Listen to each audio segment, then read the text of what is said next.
So our next topic is about genetic disorders. So more on the DNA, the RNA, what is being passed through one generation to another generation.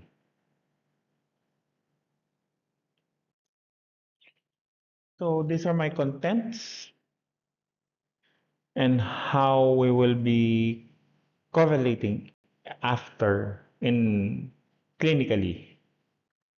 These are my learning objectives. So without further ado, let's start. So types of genetic mutation. There is a point mutation, missense, uh, nonsense splicing. So when discussing mutation types, it helps to ground each category. So the example in your book, so it is easy to visualize how small change in DNA produces a major clinical effect. Classic example is the mutation in a sickle cell disease. This condition, a single nucleotide substitution in the beta globin gene changes glutamic acid to valine at position 6 in the chromosome. So this seemingly a minor alteration dramatically affects hemoglobin folding, promoting polymerization under low oxygen condition and leading to the characteristic sickling of the red blood cell. So this example illustrates how a single amino acid change can alter protein structure and function. For frameshift mutation, the disease highlight here is Tay-Sachs disease. Here, small insertion or deletion in the hexa gene shift the reading frame, producing a truncated non-functional enzyme without functional hexosaminidase A GM2 ganglioside accumulates in neuron, causing progressive neurodegeneration. Frameshift mutation are often severe because they disrupt the entire downstream protein sequence. A third important category here is what? A trinucleotide repeat expansion, exemplified by Fragile X syndrome. In this disorder, the CGG repeats in the FMR1 gene expand beyond the normal threshold, leading to methylation and transcriptional silencing of the gene. The absence of fMRP disrupts synaptic development and plasticity, producing the characteristic cognitive and behavioral features. The repeat expansion often shows anticipation where disease severity increases in successive generation. So, together, this example will make you appreciate that different mutation types, missense, frameshift, and repeat expansion produce distinct molecular consequences, which in turn shape the clinical phenotype. The goal is to connect the mutation mechanism to the pathophysiology and ultimately to the patient presentation.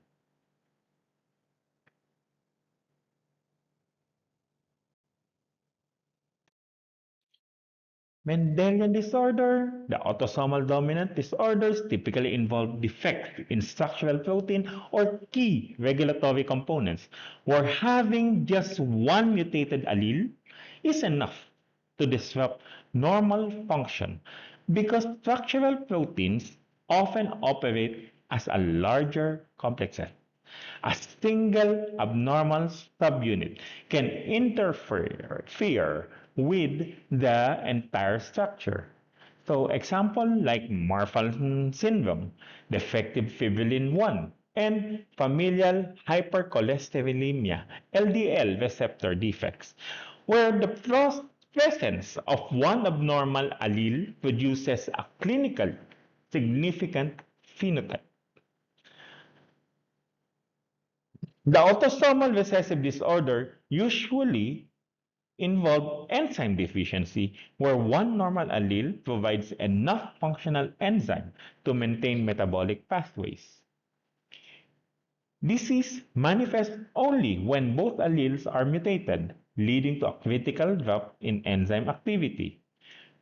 So in your book, it highlights the conditions such as phenylketonuria and Tay-Sachs disease, where loss of enzyme function results in toxic substrate accumulation.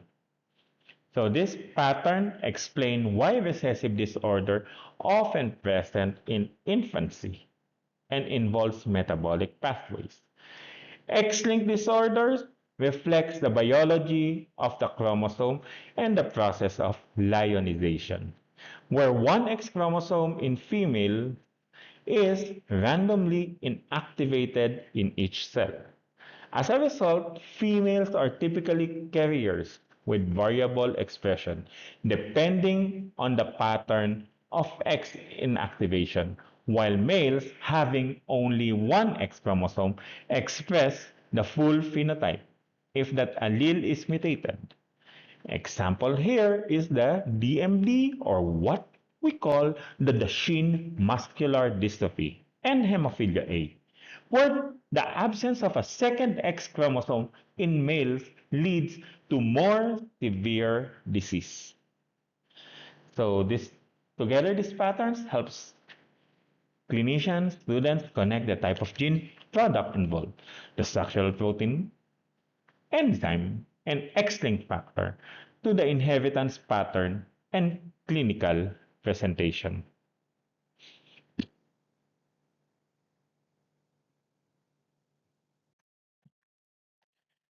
Recurrent risk pattern in multifactorial inheritance.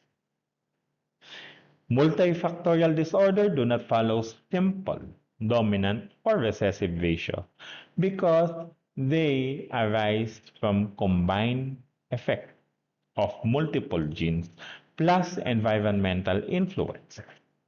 Instead of predictable Mendelian percentages, recurrence risk depends on how many susceptibility alleles a family carries and how close the affected relative.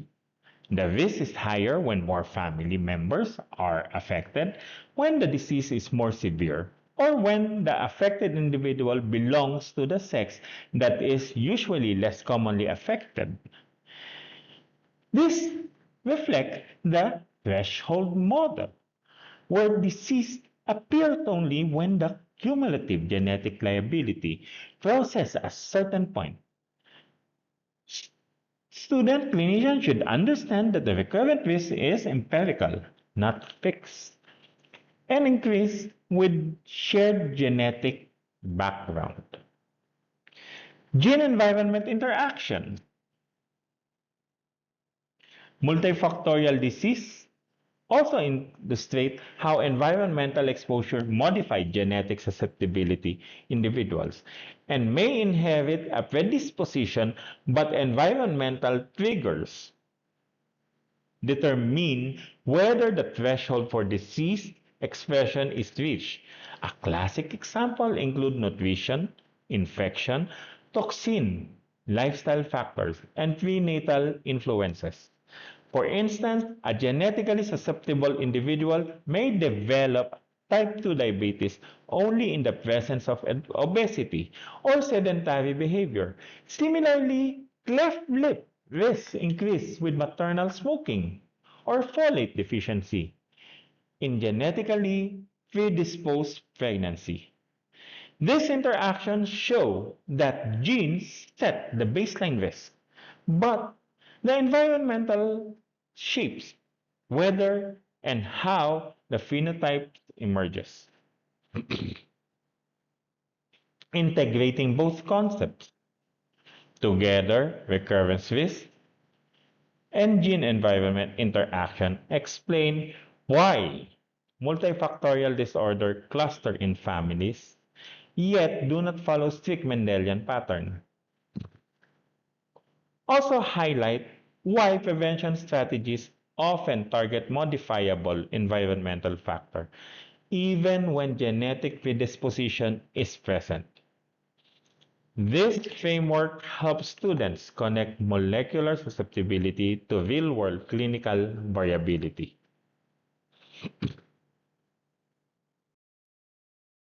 That's one.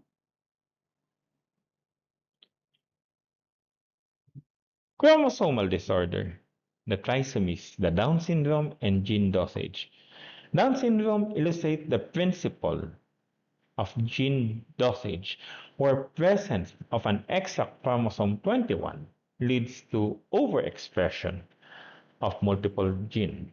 So in your book, it emphasizes that it is not a single gene defect, but the cumulative effect of increased dosage across many chromosome loci, particularly those involved in neuronal development, cardiac formation, and immune regulation.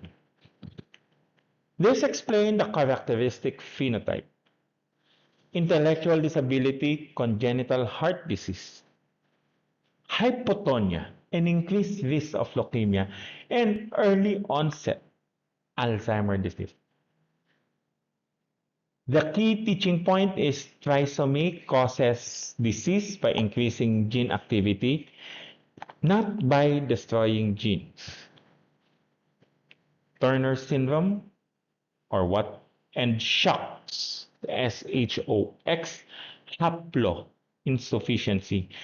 Turner syndrome is 45X, demonstrate haploinsufficiency, where the loss of one copy of a critical gene reduces its expression below the threshold needed for normal function. In your book, it highlights that the SHOX gene located at the pseudo-autosomal region of the X chromosome as a major contributor to the Turner phenotype. And because SHOX normally escapes X inactivation, individuals require two active copies of formal growth. With only one copy, Turner patient develops short stature, skeletal abnormalities, and gonadal dysgenesis. This example shows how loss of gene dosage, not gain, drives the clinical feature. Klinefelter syndrome and XXY effect. Klinefelter syndrome, 47XXY, illustrate that the opposite problem, extra X chromosome material. Although one X undergoes inactivation from genes in the pseudo-autosomal region, escapes silencing, leading to overexpression, and Robbins linked this to tall stature, gynecomastia, small testes, and infertility. The hormonal profile, low testosterone with elevated FSH and LH, reflects seminiferous tubule damage and impaired Leydig cell function. This example reinforces that extra copies of gene that escape X inactivation can disrupt sexual development and endocrine balance. Integrating the three examples together, these conditions show how chromosomal abnormalities cause disease through different mechanisms. Too much gene product, like the trisomy 21, too little gene product, like the SHOX haploinsufficiency in Turner, and extra active genes that escape inactivation, like the XXY in Klinefelter. So this framework helps the students and clinicians understand why chromosomal disorder produce predictable system-wide phenotypes.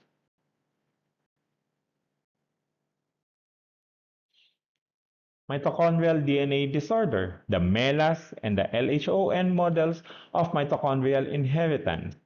MELAS, also known as mitochondrial encephalomyopathy, lactic acidosis, and stroke-like episode and LHON, Leber hereditary optic neuropathy, are two of the most frequent cited mitochondrial disorder in your book because they illustrate how defects in mitochondrial DNA impair oxidative phosphorylation. The MELAS typically present with episodic neurologic dysfunction, muscle weakness, and lactic acidosis due to impaired ATP generation in high-energy tissues. LON, on the other hand, causes acute or subacute vision loss in young adults because retinal ganglion cells are highly dependent on mitochondrial function. So this example show how tissues with high metabolic demand are especially vulnerable to mitochondrial defects. Variable expression driven by heteroplasmy, a defining feature of mitochondrial disorder, is heteroplasmy, the coexistence of both normal and mutant mitochondrial DNA within the same cell. Because mitochondria segregate randomly during cell division, different tissue, and even different cell within the same tissue. This can end up with very different proportion of mutant mitochondrial DNA. In your book, that it is emphasized that clinical severity correlates with the proportion of mutant mitochondria. Once the percentage crosses a functional threshold, oxidative phosphorylation becomes insufficient and symptoms appear like this. This explains why two siblings with the same maternal mutation may have dramatically different phenotypes and why symptoms can evolve after or over time as mutant mitochondria accumulate. Clinical implication for teaching here is what? Heteroplasmy makes the mitochondrial disorder unpredictable with variable penetrance, age of onset, and organ involvement. Students and clinicians should understand that the variability is not random but reflects the underlying biology of mitochondrial segregation. So, MELAS and LON serves as clear example of how mitochondria genetic breaks the usual Mendelian rules and why maternal inheritance pattern must be interpreted with caution. So the loss of function, CFTR misfolding in cystic fibrosis. Cystic fibrosis is a classic example of a loss of function mutation caused by protein misfolding. The most common CFTR mutation, which is the delta F508, leads to improper folding of the chloride channel. Even though the protein could function at the membrane, the misfolded form is recognized as abnormal and degraded in the endoplasmic reticulum. The result is absence of CFTR on the cell surface, leading to defective chloride transport, dehydrated secretion, and multisystem manifestation of cystic fibrosis. So it emphasizes the key mechanism is not a defective channel at the membrane, but failure of the protein to reach the membrane at all.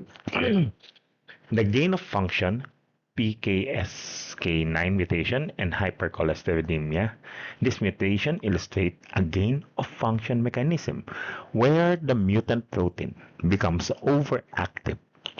PCSK9 normally promotes degradation of LDL receptor gain function mutation, increased this activity, causing excessive LDL receptor loss and reduced clearance of LDL cholesterol from the bloodstream. This leads to severe hypercholesterolemia and premature atherosclerosis. So the PKSK9 to show that some mutation causes disease not by destroying the protein function, but enhancing or amplifying normal activity, producing a pathogenic effect. Dominant negative effects like collagen defects, collagen disorder, such as osteogenesis imperfecta, demonstrate dominant negative mutation where the mutant protein interferes with the function of the normal allele. Because collagen is a trimeric molecule, incorporation of even one abnormal chain destabilizes the entire structure. So this means that the single mutant allele can disrupt most common fibers, producing brittle bones and connective tissue fragility. So this highlights as a distinct mechanism. The mutant protein is not simply functional, but it actively poisons the assembly of the normal protein, integrating the three mechanisms. So this example illustrates how different mutation types produce different biological outcomes. The loss of function, CFTR protein, absent or inactive, gain of function, PCSK9 protein, overactive, and dominant negative collagen. Mutant protein interferes with normal protein. So this mechanism helps you to predict clinical pattern, inheritance, and therapeutic strategies.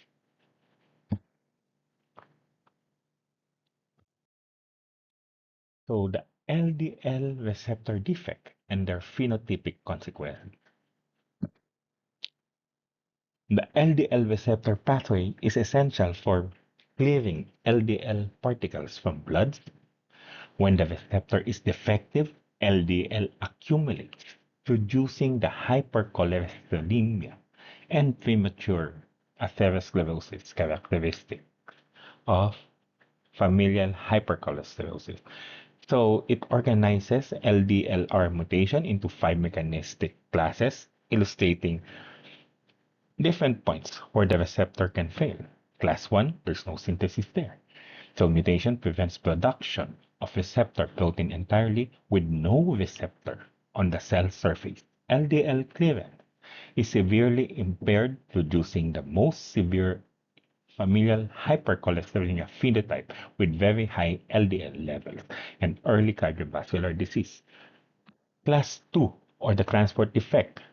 The receptor is synthesized but misfolded and trapped in the endoplasmic reticulum, never reaching the Golgi or the cell surface.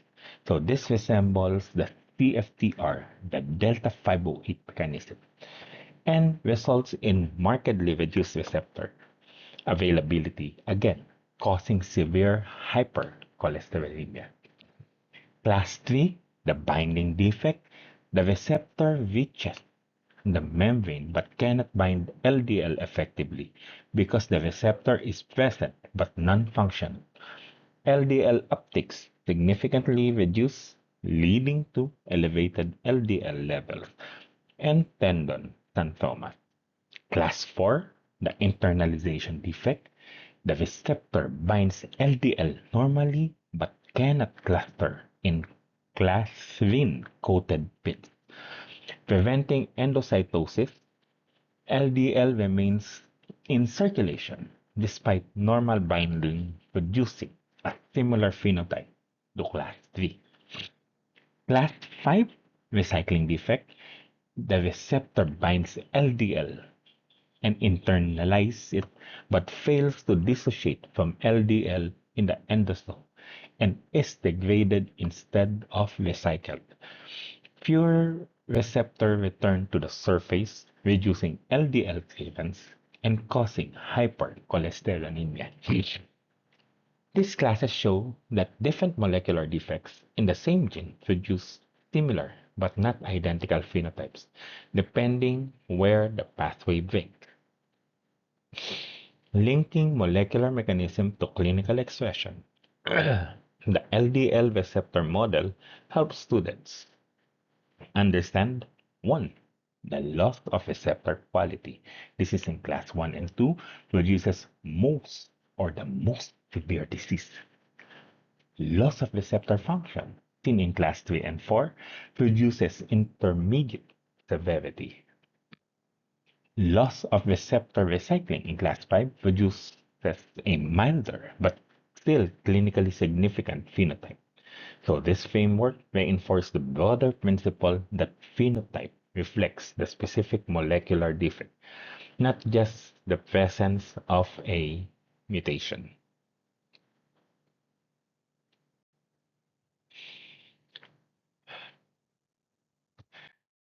So, are there any questions about the inheritance pattern, mutation types, or clinical examples?